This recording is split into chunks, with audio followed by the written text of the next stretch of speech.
मुंबई गोवा राष्ट्रीय महामार्गालगत सुरू असलेल्या कथित अनधिकृत भंगार गोदामाचा मुद्दा ऐरणीवर आलाय। अनेक वर्षांपासून हे भंगार गोदाम सुरू असून संबंधित जागेवर असा व्यवसाय करण्यासाठी कोणतीही परवानगी नसल्याचं समोर आलंय। ही गाडी चालवायला परमिट लागतो का नाही? बरोबर। मग हा धंदा करायला पण परवानगी लागते। ग्रामपंचायतीची परवानगी आहे का? मला दाखवा। काय नाही। याबाबत स्थानिक प्रशासनाकडून माहिती घेण्याचा प्रयत्न सुरू असताना गोदामाशी संबंधितांकडून आवश्यक परवानगी नसल्याची माहिती समोर आली आहे। महामार्गालगत राखीव असलेल्या जागेवर भंगार ठेवून अतिक्रमण केल्याचं देखील समोर आलं आहे।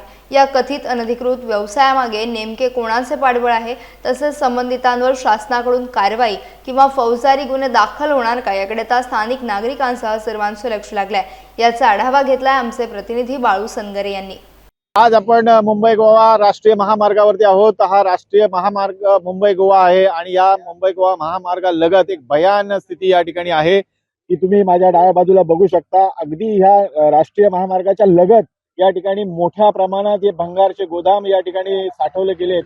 एवढ्या मोठ्या प्रमाणात हे भंगारचं गोदाम आहे की अगदी राष्ट्रीय महामार्ग अगदी हायवे लगत हा मोठ्या प्रमाणात या ठिकाणी साठा केला गेलाय आणि इथून काही प्रमाणात जो काही भंगार उचलला जातो त्याचे हे मोठमोठे ट्रक्स या ठिकाणी उभे केलेत। अगदी महामार्गालगत हा सगळाच प्रकार आपल्या डोळ्यासमोर येतोय।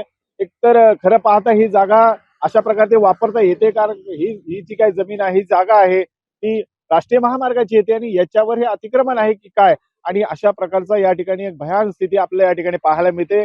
अशा प्रकारे हायवे लगत या सगळ्या गोष्टी अगदी नजरेसमोर असताना हे दुर्लक्षित का केल्या जातात, या मागचं सत्य काय हे नक्कीच आपल्याला पाहावं लागेल। बाळू सनगरे, माझे कोकण, खेड, रत्नागिरी।